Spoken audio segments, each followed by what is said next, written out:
Spoštovani novinarji, hvala za obisk in vaše zanimanje za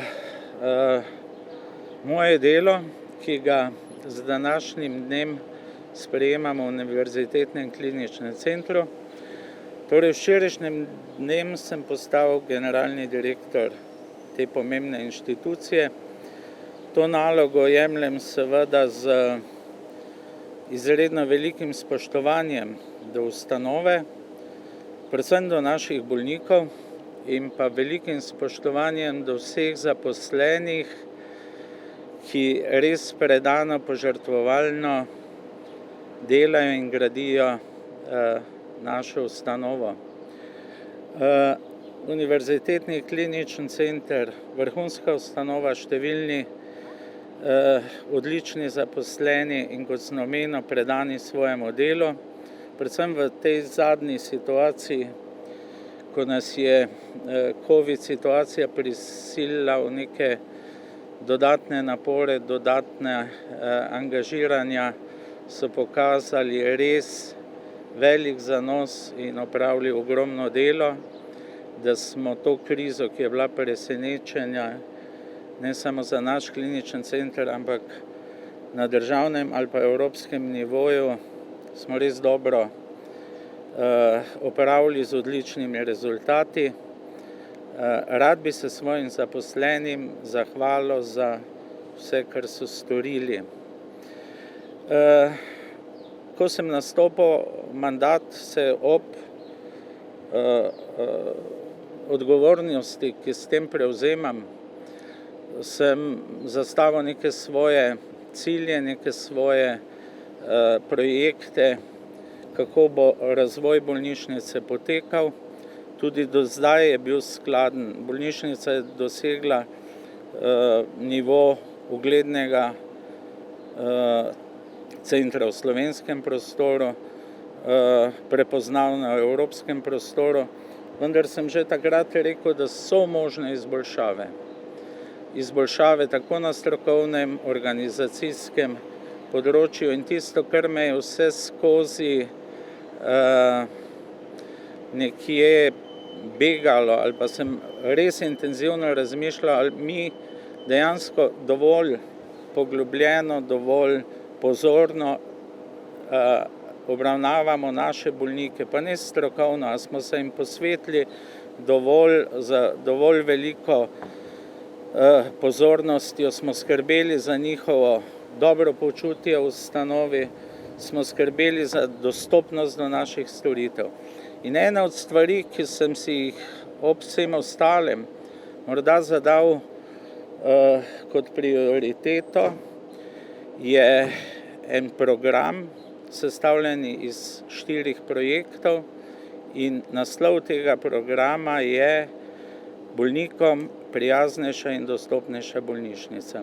Ne bi zdaj v detajle, kar vse to zajema, morda samo okvirno: večja dostopnost do informacij, boljša urejenost bolnišnice, boljši pogoji bivanja v bolnišnici, temeljita analiza čakalnih seznamov, krajšanje čakalnih seznamov, ureditev okolice, ureditev vstopnih mest in pa velik poudarek tudi na komunikaciji, tako z bolniki kot s svojci. To je tale, jaz se resnično v svojem nekem miselnem vzorcu postavljam bolnika v center našega dogajanja. Nenazadnje je to ustanova, ki je tudi poslovni objekt, predvsem zdravstvena ustanova, ki mora skrbeti kvalitetno, strokovno za bolnike. Številne druge stvari je potrebno urediti. Ravno danes je delovni dan začel zelo zgodaj in bo trajal zelo pozno. Imeli smo že kolegij direktorja, si izmenjali prve podatke, prve izkušnje. Ugotavljamo stvari, ki jih je treba popraviti, to je digitalizacija v bolnišnici, nadgradnja ali pa širitev naših intenzivnih enot. COVID kriza je pokazala res veliko pomanjkanje na tem področju. Seveda poskrbeti moramo za naše kadre in pa tisto, kar sem pogrešal v zadnjih letih, so investicije. Selitev pljučnega oddelka, izgradnja negovalne bolnišnice, velike potrebe so na področju patologije, pedopsihiatrije, centralnega operacijskega bloka, urgentnega centra. Številne stvari, ki jih bomo seveda z pomočjo sredstev ali evropskih ali s pomočjo sredstev z Ministrstva za zdravje in pa vlade poskušali v tem mandatu uresničiti.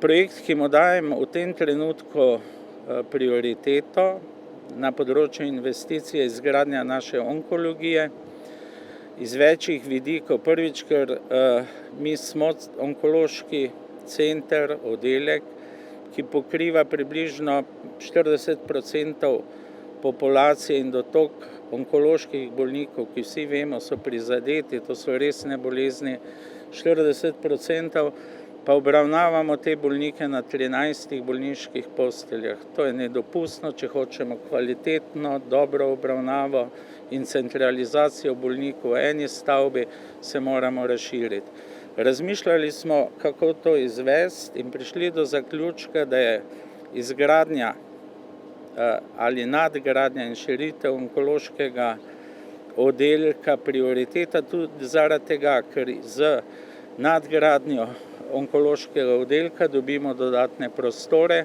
Vemo, da po projekciji 2023 se ruši naš infekcijski oddelek, ki je dotrajan, ki je v nemogočih pogojih in takrat je treba poskrbeti, da bomo infekcijski oddelek umestili nekam znotraj bolnišnice. S tem rešimo začasno selitev infekcijskega oddelka v to dograjeno stavbo onkologije do izgradnje novega infekcijskega oddelka. Po pogovoru s kolegi internisti, vodstvo interne klinike bi v ta novi onkološki oddelek umestili tudi del hematologije. Vemo, da hematološki oddelek ima opravka tudi z velikim številom malignih bolezni. S tem bi se lahko deloma sprostila ena etaža na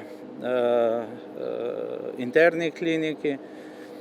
Tam bo v sodelovanju s stroko treba temeljito razmišljati, ali bi umestili geriatrijo, ki je tudi problem v slovenskem zdravstvenem prostoru, ali se bo tam širila intenzivna terapija, kardiologija, in pa umestili bi tudi oddelek za nuklearno medicino in s tem sprostili te nesrečne stavbe tukaj, ki so vse dotrajane, tako patologija kot nuklearna medicina, in bi lahko z gradnjami začeli na tem področju. Skratka, en zaključen krog smiselnih investicij, ampak poudarek dajem onkološkim bolnikom, ki si tudi v naši regiji zaslužijo res kvalitetno in pa celostno obravnavo. To so naši pogledi na razvoj bolnišnice, ki je dobra, naš cilj pa je, da bo še boljša. Izvolite.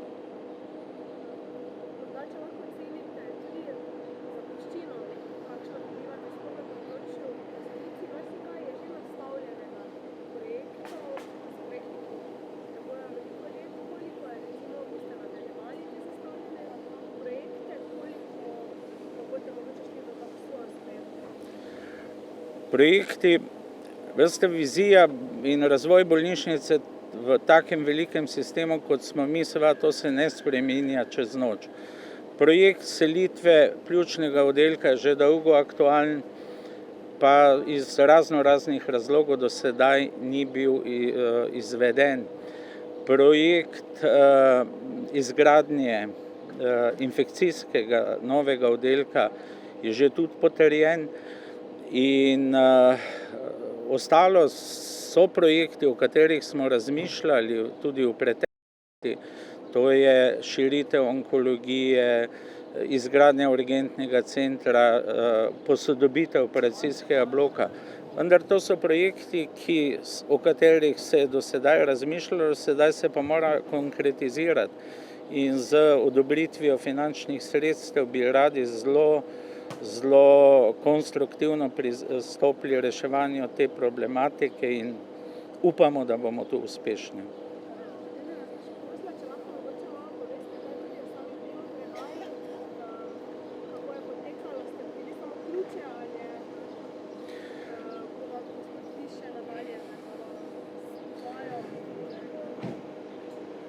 Ključev nisem dobil, tu se ključi niso predajali, dobil sem seveda poročila posameznih služb, ki sem jih čez ta vikend temeljito predelal, pa so potrebna še dodatnih razmislekov. Številni podatki so navedeni, neke osnovne stvari sem lahko izbral iz teh podatkov. Ravno zdaj na kolegiju direktorja sem pa sodelavcem obelodanil, da bodo v naslednjih dneh klicani na razgovore s specifičnimi vprašanji za posamezna področja, kjer pa moramo predebatirati stvari, ki mene kot novega direktorja še posebej zanimajo.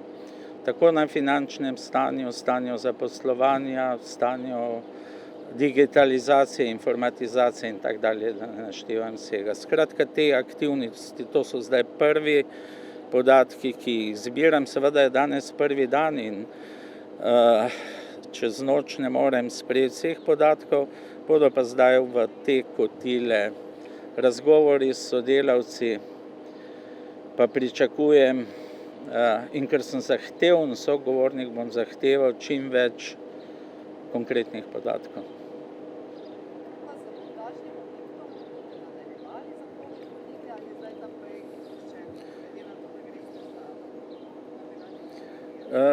Montažni objekt je že pred časom bil opuščen, tam so neke stvari potekale pač po poti, ki takrat ni bila ali dobro premišljena ali napačno zastavljena. Poglavitno ni bilo gradbenega dovoljenja, okoljskega dovoljenja in tisti projekt je opuščen. Naša velika prošnja Ministrstvu za zdravje je, ker so pa tam bila rezervirana finančna sredstva, mislim, okrog 5 milijonov bo naša prošnja ministru in ministrstvo, če lahko pretopimo ta sredstva v nadgradnjo onkološkega oddelka.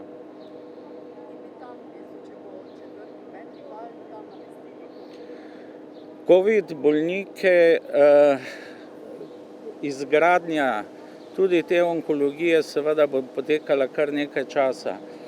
In mi z planiranjem ali pa strateškim načrtovanjem naših aktivnosti ob morebitnem novem valu covid bolnikov, ki si ga seveda ne želimo in upamo, da bo prevladal razum s cepljenjem in vsemi ostalimi aktivnostmi, da bo covid bolnikov čim manj.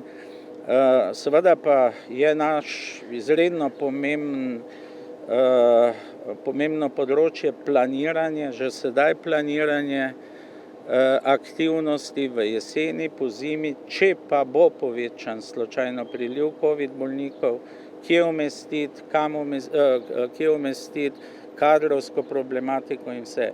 To je en pomemben sestanek pred dopusti, pred poletjem, kjer bomo začrtali aktivnosti, v kolikor nas pa vseeno preseneti ali pa doleti povečan dotok covid bolnikov.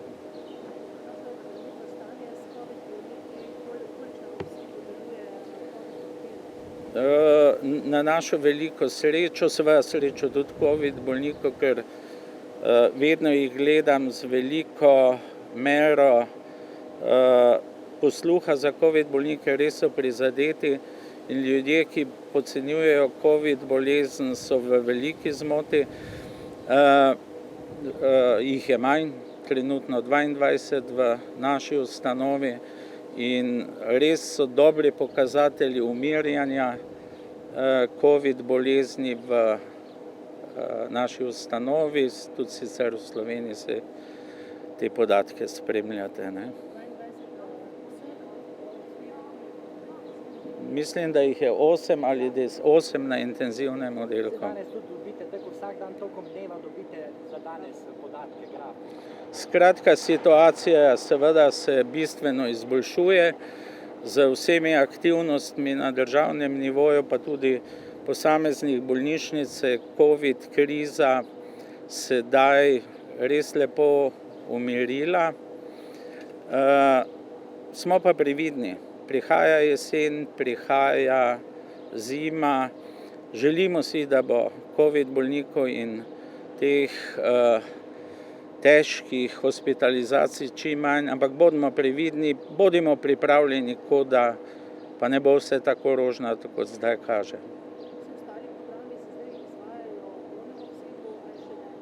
V naši bolnišnici do sedaj sem bil zaposlen na kirurgiji. Pravzaprav smo kljub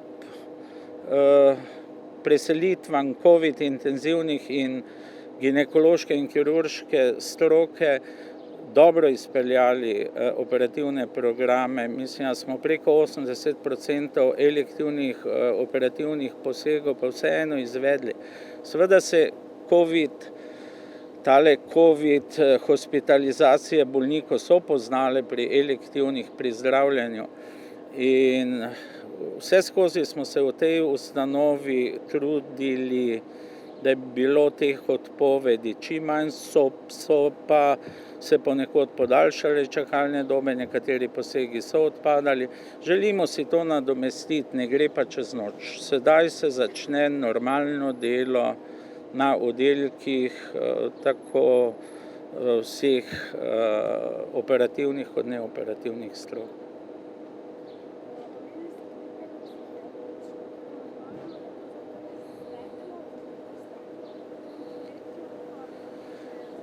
Pedopsihiatrija je eno posebno področje, ki je žal tudi posledica teh nesrečnih preteklih mesecev, ki so bili prisotni v našem prostoru. Aktivnosti so pravočasno stekle in montažna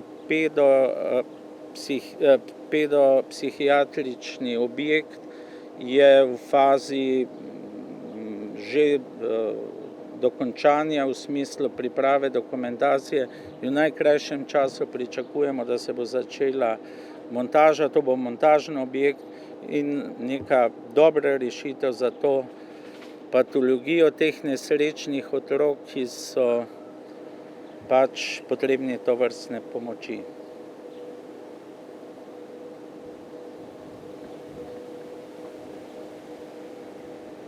Če ni več vprašanj, se vam najlepše zahvaljujem. Hvala lepa in se kaj vidimo.